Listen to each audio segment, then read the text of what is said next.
जब हम फोर्स की बात करते हैं तो फोर्स मेरी क्या है, वेक्टर क्वांटिटी है, तो इसको हम सिंपली ऐड नहीं कर सकते। अगर मुझे वेक्टर को ऐड करना है तो मुझे यहां पे इस लॉ को क्या करना पड़ेगा, यूज करना पड़ेगा। अब बताओ वॉल ने जो फोर्स अप्लाई किया है इनके बीच का एंगल कितना है, दोनों के टेल टू टेल को ज्वाइन करा दो। अब बताओ नॉर्मल और फ्रिक्शन के दोनों के टेल टू टेल को ज्वाइन कराओगे, थीटा की वैल्यू कितनी निकल के आ गई, 90 डिग्री।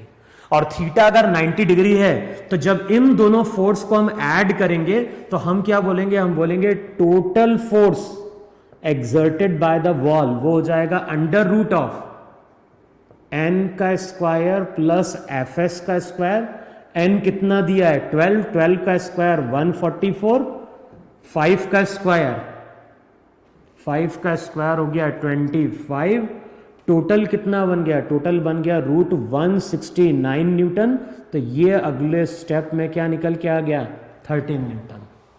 तो क्वेश्चन में जब पूछता है यहां पे कि वॉल ने कितना फोर्स अप्लाई किया ब्लॉक के ऊपर, तो ध्यान ना वॉल ने ब्लॉक के ऊपर 17 न्यूटन का फोर्स अप्लाई नहीं किया है, ये आंसर रॉन्ग है। इस तरह से हम ऐड तभी कर पाते जब क्वांटिटी मेरी क्या होती है, स्केलर होती है, लेकिन क्वांटिटी मेरी वेक्टर है और वेक्टर को ऐड करने का ये तरीका होता है।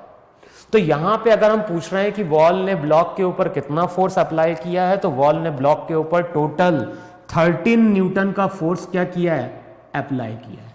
तो यही मेरा यहां पे करेक्ट आंसर है।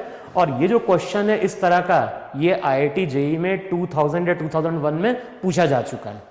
तो अगर तुम्हारे पास प्रीवियस ईयर्स के कोई क्वेश्चंस हैं या कोई बुक पड़ी हुई है तो उसमें चेक करोगे तो 2000 या 2001 में इस तरह का एक क्वेश्चन आया हुआ है जहां पे वो पूछता है कि ब्लॉक के ऊपर टोटल फोर्स कितना लग रहा है।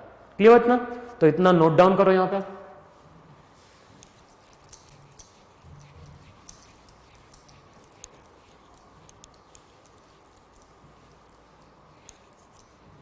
अच्छा, अब नेक्स्ट डायग्राम ड्रॉ करो।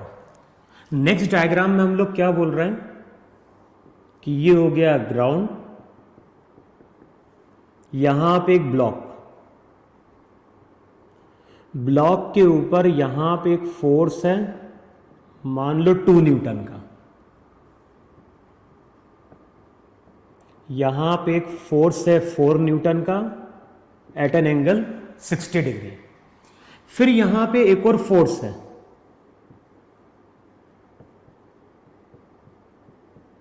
2 न्यूटन का, फिर यहां पे एक और फोर्स है, और मान लो ये जो फोर्स है ये फोर्स है यहां पे 2 न्यूटन का। क्लियर? तो यहां पे एक ब्लॉक है और इस ब्लॉक पे अब यहां पे कितने फोर्सेस लग रहे हैं, इस ब्लॉक पे अब 4 फोर्सेस लग रहे हैं, टोटल 4 फोर्सेस हैं। अब अगर कोई तुमसे पूछता है कि इस ब्लॉक पे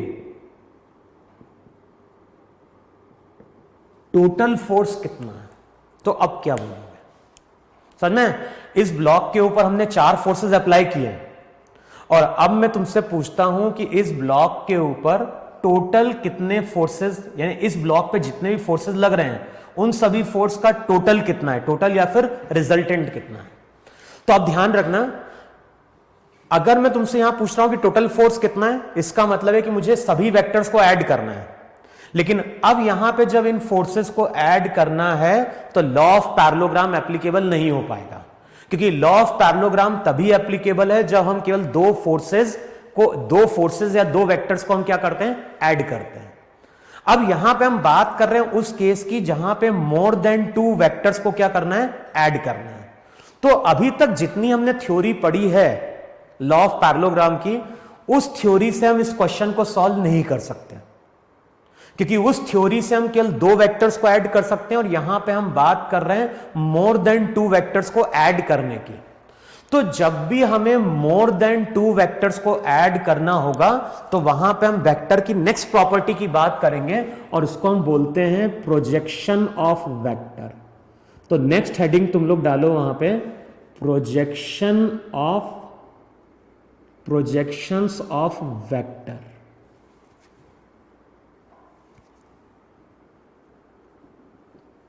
अच्छा ध्यान है, इसको हम प्रोजेक्शन भी बोलते हैं या फिर इसको हम कई बार कंपोनेंट भी बोलते हैं। कुछ बुक में उसको बोलता है कंपोनेंट्स ऑफ वेक्टर, कुछ बुक में इसी वर्ड को वो बोलता है रिजोल्यूशन ऑफ वेक्टर। तो मीनिंग सेम है। तो नेक्स्ट जो प्रॉपर्टी हम लोग डिस्कस करने जा रहे हैं वो बात कर रहे हैं प्रोजेक्शन ऑफ वेक्टर या फिर कंपोनेंट ऑफ वेक्टर, या फिर हम बात कर रहे हैं किसकी, रिजोल्यूशन ऑफ वेक्टर की। अब प्रोजेक्शन का मतलब होता क्या है? तो जैसे देखो यहां पे मान लो ये तुम्हारी वॉल है, इमेजिन करो कि ये तुम्हारी वॉल है, ये तुम्हारा ग्राउंड है, ठीक है। अब चाहो तो इसको ऐसे भी इमेजिन कर सकते हो कि ये मेरा ग्राउंड है और ये मेरी यहां पे वॉल है, और इसके पास मैंने यहां पे इस तरह से डस्टर को लाके प्लेस कर दिया, डस्टर बोल दो, या फिर इस तरह से एक रॉड को लाके हमने क्या कर दिया, प्लेस कर दिया। तो ये ग्राउंड है, ये वॉल है, और इन दोनों के बीच में हमने यहां पे इस तरह से एक डस्टर को लाके क्या कर दिया, प्लेस कर दिया। डस्टर को या रॉड को कुछ भी मान लो। अब मैं अगर तुमसे पूछता हूं कि इस रॉड का ग्राउंड पे प्रोजेक्शन क्या है, या फिर मैं तुमसे पूछता हूं कि इस रॉड का वॉल पे प्रोजेक्शन क्या है, तो प्रोजेक्शन अगर फाइंड आउट करना है तो देखो हम कैसे फाइंड आउट करते हैं। इमेजिन करो कि यहां पे हमने एक टॉर्च लेके रखा है, बड़ा सा, यहां पे एक बड़ा सा टॉर्च है, और इस टॉर्च से हम क्या कर रहे हैं, इस रॉड के ऊपर लाइट डाल रहे हैं। अच्छा, इस टॉर्च से अगर तुम इस रॉड के ऊपर लाइट डालोगे तो हम लोग क्या ऑब्जर्व करेंगे, ये जो वॉल रहेगी, वॉल के इतने पोर्शन में हमें शैडो दिखाई देगी, इतना पूरा पोर्शन डार्क होगा।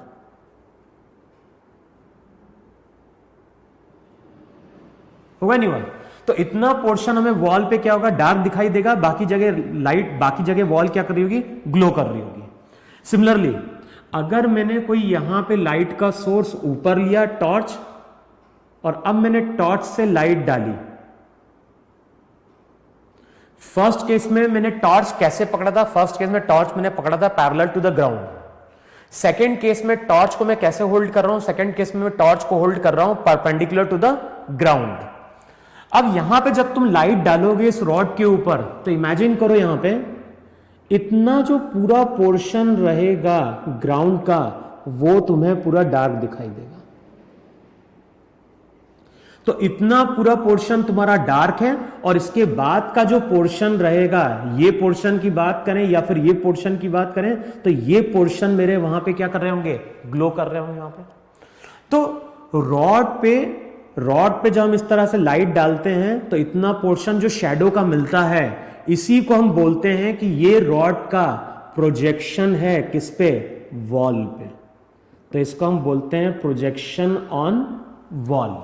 और जब इस तरह से हम लाइट डालते हैं तो रॉड की अगेन ग्राउंड कैप शैडो बनती है, और ये जो शैडो की लेंथ है इसी को हम बोलते हैं projection of this rod on ground. Clear? समझ में नहीं समझ में? तो आगे जाओगे तो फिजिक्स में भी हम वर्ड यूज करते हैं प्रोजेक्शन, मैथ्स में भी हम वर्ड क्या यूज करते हैं, प्रोजेक्शन। और ध्यान, अभी हम बात कर रहे हैं किसकी, केवल 2 डायमेंशनल बॉडी की बात कर रहे हैं। तो यहां पे हम लोग क्या बोल रहे हैं, इस रॉड का जो प्रोजेक्शन आएगा ग्राउंड पे वो ये होगा, इस रॉड का जो प्रोजेक्शन आएगा वॉल पे ये होगा। तो प्रोजेक्शन का मतलब होता है शैडो की लेंथ। तो जो शैडो की लेंथ होगी वही इस रॉड का यहां पे क्या होगी, प्रोजेक्शन होगी। अच्छा, अब दूसरा तरीका ये भी है, प्रोजेक्शन फाइंड आउट करने का मतलब क्या है कि उन दोनों पॉइंट से प्लेन पे परपेंडिकुलर ड्रॉ कर दो। यहां से हमने प्लेन पे परपेंडिकुलर ड्रॉ किया तो ये प्रोजेक्शन बन गया, यहां से हमने प्लेन पे परपेंडिकुलर ड्रॉ किया तो ये इसका क्या बन गया, प्रोजेक्शन बन गया। तो ये होता है प्रोजेक्शन। अब देखो वहां पे, अब मैं यहां पे क्या बोल रहा हूं, ये हो गई मेरी एक्स एक्सिस, ये हो गई मेरी वाई एक्सिस, और यहां पे हमारे पास एक वेक्टर है ए। और लास्ट क्लास में हम लोग डिस्कस कर चुके हैं कि जब भी हम किसी वेक्टर को ड्रॉ करते हैं तो लाइन की लेंथ क्या बताती है, लाइन की लेंथ बताती है वेक्टर का मैग्नीट्यूड। तो मान लो हम जिस वेक्टर की बात कर रहे हैं उसका मैग्नीट्यूड ए है, तो ए क्या रिप्रेजेंट कर रहा है, ए रिप्रेजेंट कर रहा है मैग्नीट्यूड ऑफ दिस वेक्टर। अब ये जो वेक्टर ए हमने कंसिडर किया है, ये एक्स एक्सिस के साथ कितना एंगल फॉर्म कर रहा है? थीटा। अच्छा, अब मैं तुमसे पूछता हूं कि इस वेक्टर का एक्स एक्सिस पे प्रोजेक्शन क्या है, या मैं तुमसे पूछता हूं कि इस वेक्टर का वाई एक्सिस पे प्रोजेक्शन क्या है। तो प्रोजेक्शन मतलब इमेजिन करो कि अब तुमने यहां से लाइट डाली, यहां से लाइट डाली और यहां से लाइट डाली। दूसरा मेथड मैंने क्या था, प्रोजेक्शन का मतलब है कि वहां से प्लेन पे परपेंडिकुलर ड्रॉ कर दो। तो यहां से हमने परपेंडिकुलर ड्रॉ किया तो ये शैडो बनेगी नहीं बनेगी? यहां से जब हमने परपेंडिकुलर ड्रॉ किया तो इतने पूरे पोर्शन में क्या होगी? शैडो आएगी। तो ये जो शैडो की लेंथ होगी इसको हम डिनोट करेंगे ए एक्स से, और यहां पे जो शैडो की लेंथ आएगी इस वेक्टर की, इसको हम क्या बोलेंगे? ए वाई बोलेंगे। अब ए एक्स को हम क्या डिफाइन कर रहे हैं और ए वाई को क्या डिफाइन कर रहे हैं? तो ए एक्स को हम डिफाइन करते हैं projection of vector A on x axis, और ए वाई को हम क्या डिफाइन कर रहे हैं? ए वाई को हम डिफाइन कर रहे हैं projection of vector A on Y axis. तो हमारे पास दो एक्सिस थी, एक थी एक्स, दूसरी क्या थी? वाई। अभी हम जिस वेक्टर की बात कर रहे हैं वो वेक्टर प्लेन में, प्लेन का मतलब है हम एक्स वाई एक्सिस की बात कर रहे हैं, क्योंकि ये वेक्टर अगर स्पेस में होगा तो वहां पे एक्स एक्सिस भी आएगी, वाई एक्सिस भी आएगी, और फिर वहां पे क्या होगी? जेड एक्सिस भी आएगी। तो ये जो वेक्टर